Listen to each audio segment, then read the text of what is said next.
Okay, I got a little bit of a drive ahead of me. It's raining again today. Surprise, surprise. So I'm just kind of out looking at stuff, and I'm supposed to be doing a little bit of paperwork. It's hard to get motivated to do that stuff. So that is one of the hardest parts, it seems like, of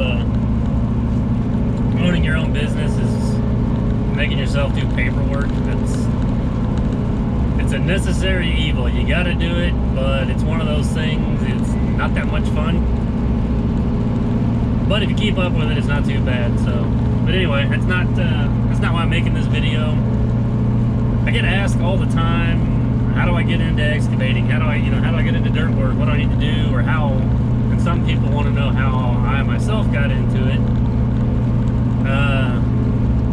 So we'll try to answer both of those. I guess my answer for people that ask how they can get into it is, that's kind of a loaded question for me, because I don't really know anything about you, or what exactly you want to get into, or what your area is actually like, or how the economy is, how busy people are, if there's a lot of building going on and stuff like that. But I try to answer that as best as I can, or with what I know, but sometimes it's kind of difficult on what they need to do to go about getting into it. And I guess I look at it as myself is a little bit different, because I don't do like the heavy equipment stuff, I guess. I mean, it's still dirt work and excavating, it's just on a lot smaller scale, more residential, local stuff like that. I'm not running big machines, big dozers, or doing big commercial sites. But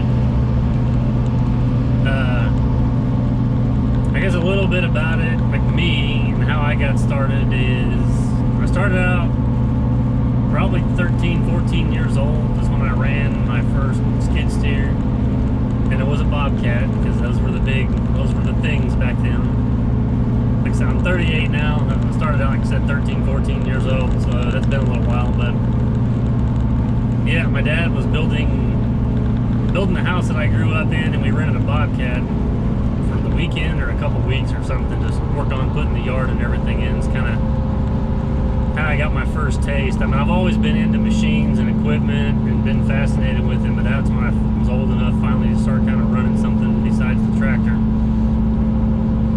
And I kind of knew then that's what I wanted to do, was try to be an operator in different things. But I also figured out, or kind of knew early on, or in high school, that I wanted to be my own boss and work for myself.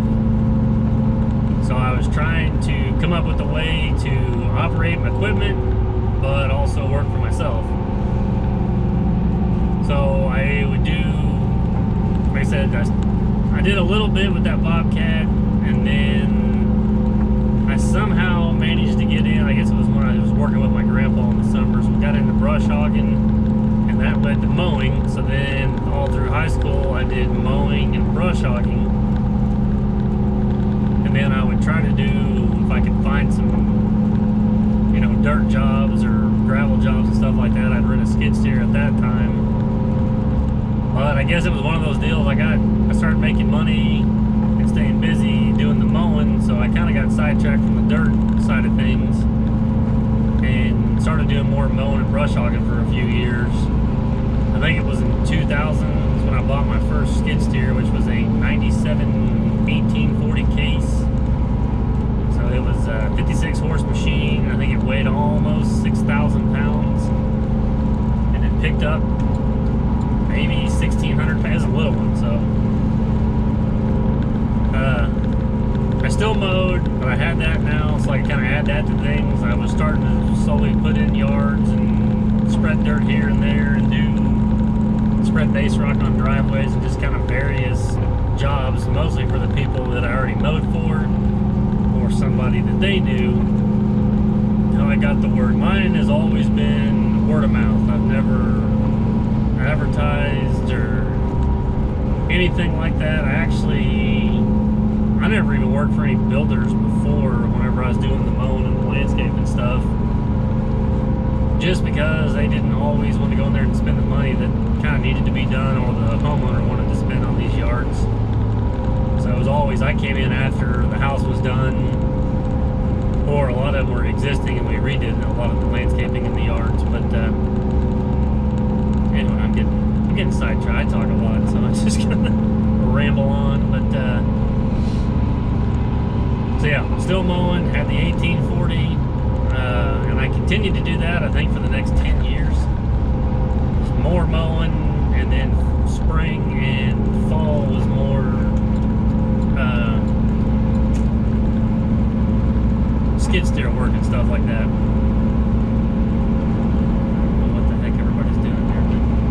Anyway, yeah, when I wasn't mowing, I was doing more of the yard and skid steer work and stuff like that. It wasn't until 2011, actually May of 2011, we had a F5 tornado come through town. And I had my truck, I had a 24-foot enclosed trailer, and my 2 motors were inside it at the house. And all of that got destroyed whenever we got hit. And instead of replacing the mowers with more mowers, I ended up, later that year, I bought the TL250 Takeuchi that I got now. So, and actually, after the storm, I got into the house demolition business for probably 4 months, but I still use that 1840, you know, my grapple bucket and stuff I had then. And it was later in 2000, almost the end of 2011 was when we got that. No, I guess it was the beginning of 2012, sorry.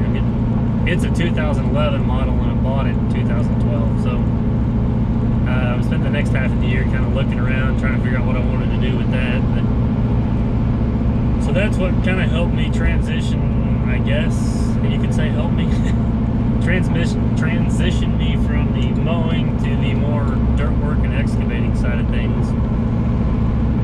Was the tornado, and then in 2012, there were so many people building houses and buildings and stuff back. I just got into doing more site work, dirt work, putting in yards, grading, and different things like that. And that's what really got me going full time. I never went back to mowing after that. I was able to just stick with the grading and doing all the dirt work and stuff. I still, like I said, work with my dad landscaping and different things. I didn't actually branch off from there until 2017 and create Elite Earthworks, but I did the landscaping up until the end or the beginning of 2017. Like I said, I've always pretty much done what I'm doing now, but I'd had to do some of the other, you know, plant the shrubs and do some of the other landscaping stuff, but I've always done all the site work and built all the yards. And I finally built that side of it up enough. I wanted to just keep myself busy, and that's all I wanted to do was run those machines and do dirt work. So I knew enough of the contacts I made through the landscaping side of things that I had work and stuff like that lined up. So I guess that's what makes it difficult for me to try to relay or explain on how to go out there and get new contacts and stuff like that. It's not like I'm trying to sound conceited, like I don't have to go and do that. It's just, I've known a lot of these people for 20 some odd years, and they've kind of seen me grow up and go from mowing to a little bit of dirt work and different things to what I'm doing now. So basically, I guess the word of mouth is how I was able to kind of grow my business and do that. So I've just kind of got to try to, I've had to go sometimes, I guess, and I used to stop and see, you know, like a commercial building going up or something. I'd stop and talk to him and then kind of leave a card. But I guess my best advice on that, if you can know of or stop by and you got a builder in town, or even like a big landscape company, you can just stop by and talk to them, tell them what you're wanting to do, and if you can get in there, do a good job, and do what you say you're going to, and show up.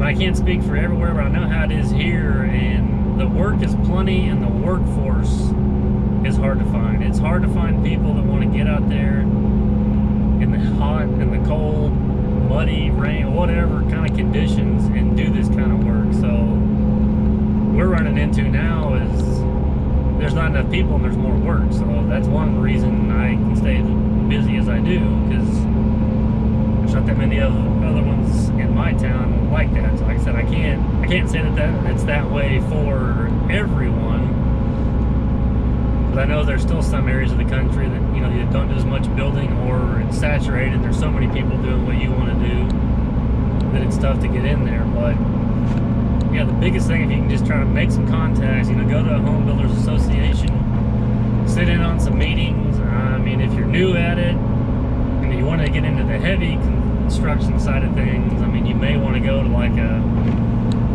heavy equipment school, or I know a lot of places, especially on the heavy equipment side of things, you know, they want you to have so many years or hours of experience on a machine, but it's hard to get that experience if they won't hire you because you don't have that experience. So excuse me, sometimes it's easier to when you first start, maybe get on with a smaller company and try to get you some seat time, just kind of get a feel for how this industry and business kind of works. So it may be that you go to work for a utility company and you're the swamper down there in the ditch for the first couple of years, which is a very important job, and that's something I feel that everybody needs to learn, start out in, if you're going to do that, because you need to learn what that excavator operator is trying to do, look for and watch for, and you're the guy making sure he doesn't get into utilities, or if there's something that pops up. So I mean, people always hate that job because you're down in the ditch, you're working with the shovel, but they don't understand that it's also an extremely important job. I did that for a few summers when I was like 15 to 16 and 16 to 17.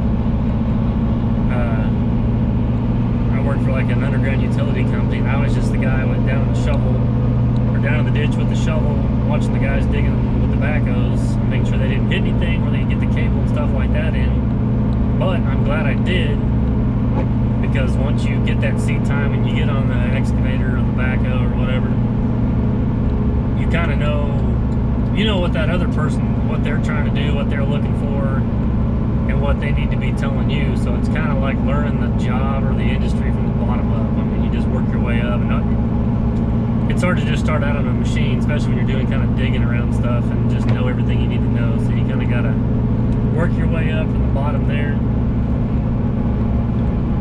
So yeah, it may be a good idea if you're wanting to get into that kind of stuff, if you can find a smaller company, work your way up, get some seat time, get familiar with the machines, how to read grade stakes, how to read a transit, the tape measure. I mean, just a lot of different things that you need to learn how to do, and a lot of math. I wasn't always a big fan of math, but you kind of have to learn how to do that. But that'll kind of get your foot in the door on running equipment, and then you may be able to go then to a bigger company and say, look, you know, I've got 5 years experience working for so-and-so doing this, and then you'll kind of start the process all over again once you get on that job. You know, like I said, I've always been one of those that I feel like experience is the best way to learn some of this stuff. Just like this video, or you got people trying to teach a class and stuff like that. I mean, I can tell you all the controls of the skid steer and kind of what you got to do, but the best thing is just someone to get in there and get the seat time and actually firsthand feel and see what that does and how it works and everything. And if you're wanting to start out on your own, same way, it just kind of depends. It may be better that you're, you know, if you can work for someone, get some money built up, get some experience, or get your name out there, that works too. So yeah, I'm not usually the best, I guess. I don't feel like it, trying to give somebody advice on the best way for them to get started and stuff like that, because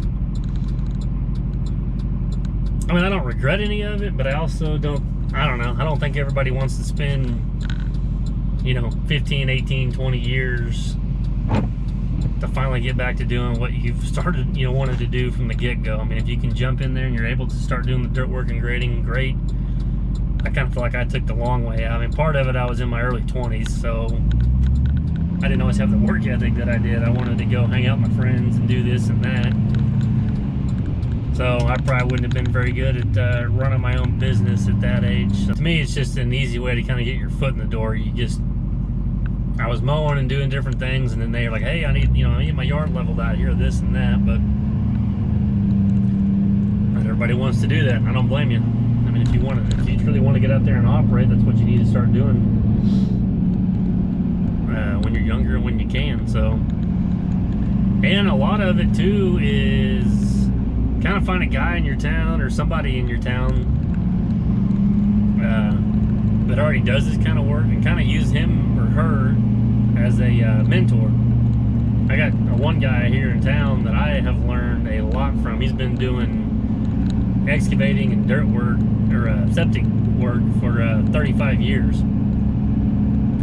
And anytime he wants to try to visit, meet, or needs help on a job or anything, geez, I try to always make sure that I can listen, because those guys like that have a ton of knowledge that they can give you, because they've got the experience. Like I said, you've been doing it for 35 years, you're going to pick up on a thing or two. So stuff like that can actually save you years of experience, because they've already done a lot of this stuff. They've kind of figured out, hey, this, don't do this, or this doesn't work, or maybe try that. I guess that's just kind of some of my thoughts on, how to get started in this deal.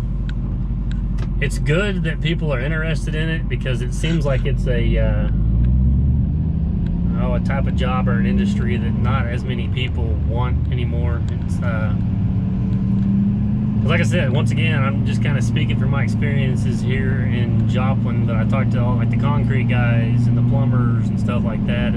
Their biggest thing is trying to find help, and nobody wants to get out here and do a lot of this manual labor work anymore. So I mean, it is good that people ask, how do I get into doing this and operating stuff like that, because we're always going to need people to run machines. They're always going to need, house pads, roads, I mean, you name it, it's always going to be there. So like I said, it's good that people are wanting to get in there and do this type of work and stuff. But